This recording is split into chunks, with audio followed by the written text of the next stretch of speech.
Welcome to School Zone. My name is Amy Tregaskes. I'm a parent and educator. I'm also a member of the school board rather recently. And I'm here today on School Zone to talk about the Show Low School District has put out to the community wanting to do a capital bond override. And I've had a lot of questions about that. All we can do here is get out the facts. And these shows, I really wanted to be informative. I want all of these shows that we do here at School Zone to be educational and help educate people on the educational issues that affect students and families in our White Mountain area. Today I have with me Mr. Shad Housley, the superintendent for the Show Low School District. Thank you for being on the show today. It's good to be back. Thank you. First of all, so I have a list of questions that I'm hoping that you can answer. I'm going to ask you answer. They are all related to the capital bond election that's coming up. And so I guess the first question that I've been asked, and I would like to ask you, is what is capital compared to like maintenance and operations? What does it mean when you're saying capital? So maintenance and operation, when you talk about a school plant, you're talking about the electrical bill. You're talking about the water bill, things that keep the plant going on a day-to-day basis. Internet service, those utilities that we might pay in our home.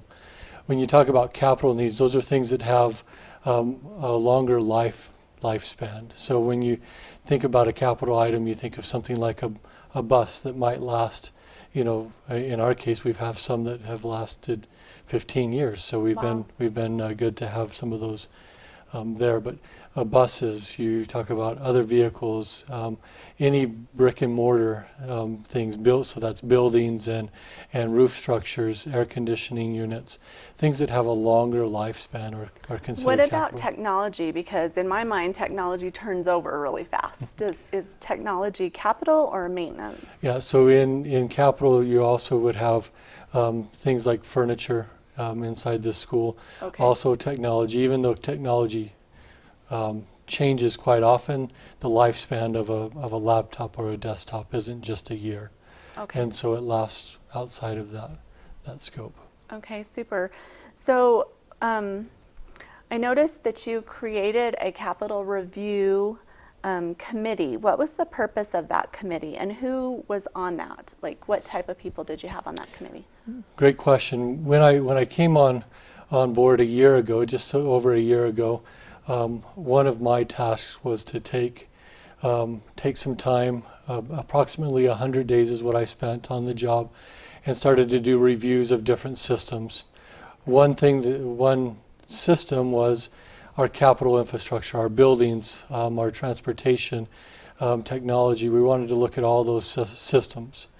In order to do that, I wanted to bring in some community members. So we invited community leaders, parents, others to participate in this review committee, and I brought in front of them some pictures, some facts about our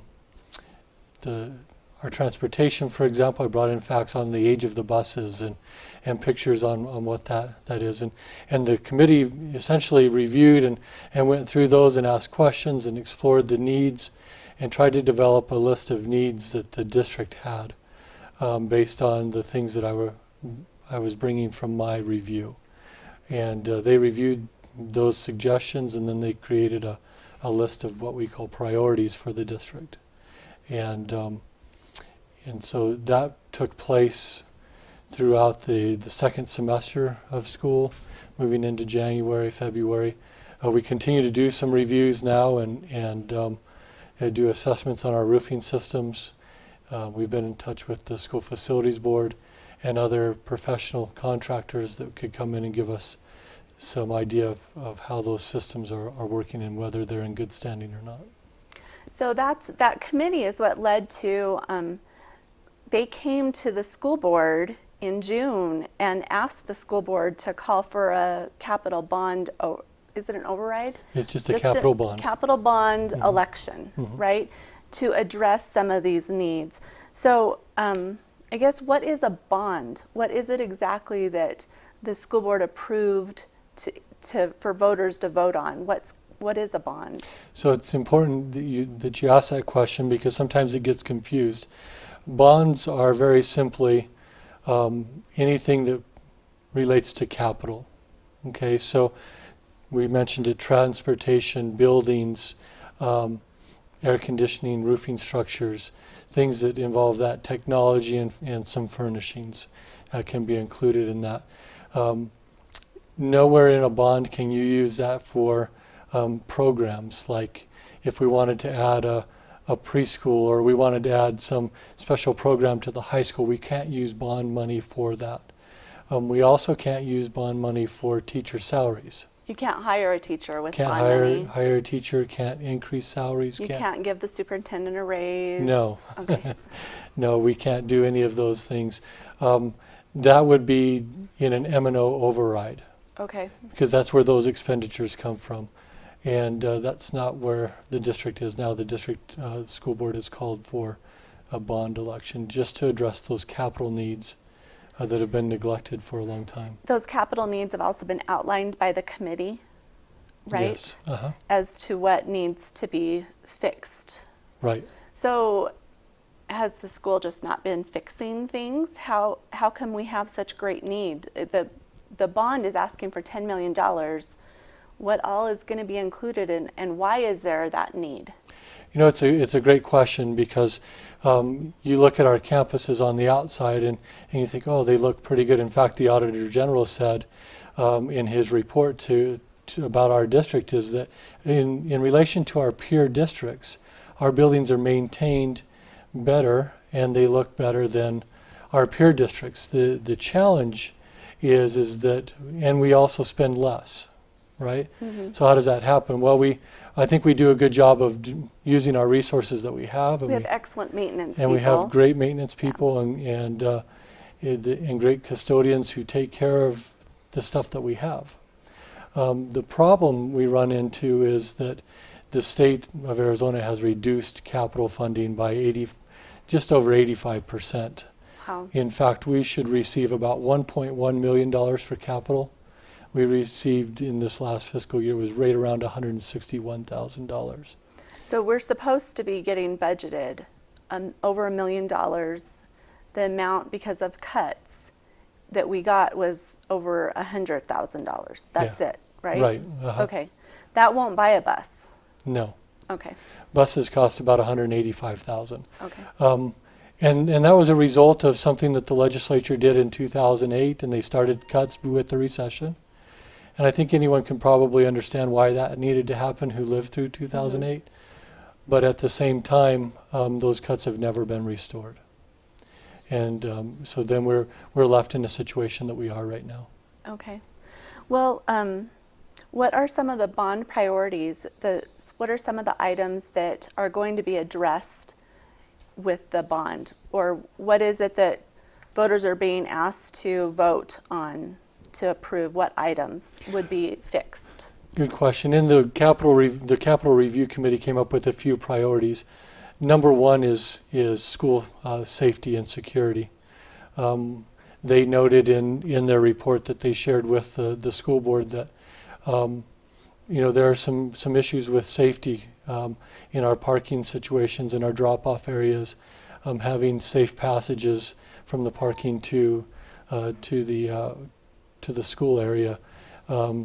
Whipple Ranch parking and drop-off area in particular is one. The junior high is another. Having secure entries like at Linden to be able to have that school secured so that not just anyone off of 260 could come in and be in that school, because it's pretty wide open.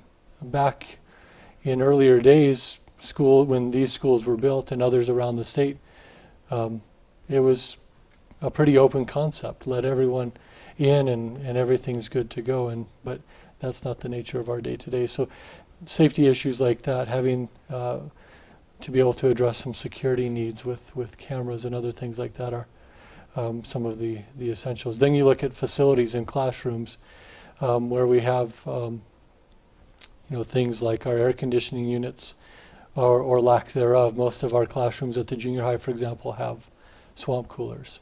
And at times during the monsoons and the transitional period from summer to fall, those classrooms can be as high as 85 degrees or higher depending on the day, and so it makes for a hard instructional environment. So those are things that we need to address. Things that sustain our school buildings and allow them to last much longer. Two of our buildings have significant roofing needs to address some leaking issues. And which ones? Whipple Ranch? Whipple Ranch and the junior high in particular have some of those issues. A point to point out here that was mentioned is the SFB does not cover air conditioning above 5,000 feet. They'll put swamp coolers in, but they won't do air conditioning. Because they don't think it gets hot up here, right? We're closer to the sun. Right, apparently. So they, those are some things that we need to address. And then, further down as we move through our priorities, we want our students to be involved in some cutting edge technology and have that available to them. So to be able to improve classroom technology and accessibility to students to that technology is important to our vision and our mission, what we want to accomplish down the road. And so having a good plan in place that will help us address that is part of the needs also. We also have some district buildings that might need some updating and upgrading as far as to meet current codes like the auditorium. Yeah, I was just going to ask you if the auditorium was involved in part of this, because I know it needs updating as well. Well, thank you. Mm-hmm. What amount is, well, I think I already talked about this, but what amount is projected to be necessary to accomplish the outlined priorities? Looking at the priorities the way that we have, we know we need to prioritize them and make sure that our needs, the most important needs, are addressed first. That's why safety and security is number one on the list. We feel like $10 million will address those needs, and that's why we could have gone for more. Absolutely. We could have gone for 15. We could have gone for up to 38 million. Wow. But that was, we don't feel like that's fair to... The committee decided that 10 would get the job done. Right. Okay. Right. How much is it going to cost us? How much is it going to cost the taxpayer? Well, it varies on your assessed evaluation. Right. So a typical home, and I'll just refer to this real quick here, a typical home in the Show Low School District, and remember that it's the Show Low School District, which doesn't include all of the city of Show Low. Okay. But it includes like White Mountain Lakes, Linden, Pinedale, Clay Springs. Pinedale. Okay. Yeah, so it includes those. So the average assessed value of homes, if you had a assessed value of $100,000, it would be an impact of about $4.07 a month. Okay. If you had a home that was valued at $250,000 assessed valuation, then you'd see an impact of just over $10, about $10.18 a month. Okay. And then obviously there's commercial property. There would be an impact of about the average commercial property in Show Low is just under $200,000 in valuation, and that's an impact of about $14.43 a month. Okay, so it's almost $200 for a business for a year, $120 for a $250,000 if I'm doing math close, and $50 to $60 if it was $100,000. Is that what? Yeah, just under $50 okay. for a $100,000 valuation. Okay. What if you just own land? If you have an agricultural property, then the average value in the Show Low School District is about $18,000 assessed valuation, and that would be $1.11 a month. So just over $13 a year. So the bond is taxing the people within the school district to help support or to fix these certain needs that the school has: infrastructure, busing, safety, technology, those things that you just talked about. And they're not relying on the state funds. This is separate from the state funds, right? This is an additional tax. So bond dollars are essentially, bond bond dollars would come in, the district would then utilize those bond dollars and pay them back through the tax assessment. How long before it's paid back? It's 15 years is what Okay. it's rolled out to. And the last time that we had a bond in the Show Low School District, it was utilized to build the high school. Okay. And that bond just was finished being paid last year. Is there, are we the only school district, is Show Low the only school district that's not on a bond right now? No, there's In the White Mountains, I mean. in the White Mountains. I can't speak to all the districts. I know Okay. Blue Ridge just had one pass last Right. year. I believe that Snowflake has one that they're paying off that they used to purchase buses a few years back, but I can't speak to any of the Okay. other districts. Okay. If approved, how can the voters trust that that money will be spent on these priorities and not something else? A couple of things. Number one is state statute dictates how bond money can be spent. So, as I said, it can only be spent on those things that are used for capital expenditures, Okay. right? And then we had to outline what it would be used for on the voter pamphlet, so that it's outlined what, in general, that it would be used for. The most important, those are good, and those are nice things that are protections, but for me it's more about the fact that we used a capital review committee to figure out what our priorities were, and the intent of the district would be to continue to use a similar community committee to oversee the spending of the bond and the bond projects, to ensure that our priorities were being met first, Okay. and that the bond money was being spent in accordance to those priorities. Okay. That's great. When will the bond be on the ballot? So the ballot is this November. Okay. It's November 7th.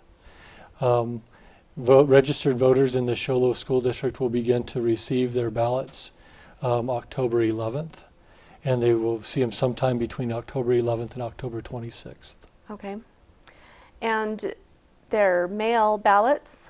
Yeah, so the district has chosen to do an all mail-in ballot, and so every registered voter will receive those in the mail between those two dates, the 11th and the 26th, and then they just simply vote and put it back in the mail, and then that'll be sent in a postage paid envelope, Okay. and it'll go right back to the So recorder. on election day in November, do they show up anywhere to drop their ballots off, or do they you just mail them back? You just mail them back in Okay. the prepaid with prepaid postage. Okay. If they were to lose their ballot or misplace them somewhere in there, there are two replacement sites, and one of those is at the district office. Okay. So if I was to lose my ballot, I could go into the district office, get a replacement ballot, fill it out, and send it back in. Okay. That's great. I don't think that I have any other questions about the bond. Is there anything else that you would like to share about, any other facts? Because I know that you can't sway people one way or the other to vote for it by law. So are there any other facts that need to be shared with the community out here? I think one of the biggest facts that's out there is just an understanding for everyone to know that this isn't, capital needs isn't a Show Low issue. It is a Show Low issue, but it's not Show Low's issue alone. Okay. All 258 or so districts in the state of Arizona are facing the same crunch that we are. It's not just not Show Low that got cut Right. money. It's the Okay. same crisis across the state. It is a crisis. And until the state can replenish some of that funding that was lost, districts are going to have to find other ways to fund the capital needs of their district. And bonding is one way that is acceptable on the side of the law for districts to find money to take care of their capital needs. And I guess that's kind of where we're at. That's the state of education in Arizona, and especially with capital funding. In fact, just so everyone knows, there is a capital lawsuit that was brought against the state by some districts and organizations in the state because they haven't funded as outlined in the state constitution and the way that they're supposed to fund the schools. What does that mean? Like, what does the capital lawsuit mean? That means that a group of districts or groups have come together to sue the state, saying that they haven't funded education, as in particular capital, the capital needs of schools, the way that they were supposed to, and they're asking for that to be restored to where it should be, to the levels that it should be, and it'll be interesting to watch how that plays out over the next several years. It could be a number of years. Right, because if the state loses, then they have to somewhere find the money to then fund that, right? Right. It's got to come from somewhere. Yes. Okay. Well, Mr. Housley, thank you for being on the show today. And I do encourage everyone to get out and vote. And I think it's the children that we want to do whatever's best for them, but we also want to do what's best for our community. So we always encourage you to exercise your right to vote. Make sure you mail in your ballot and register to vote. And I appreciate you watching the show today. Thank you for joining us on School Zone, and we'll see you next time.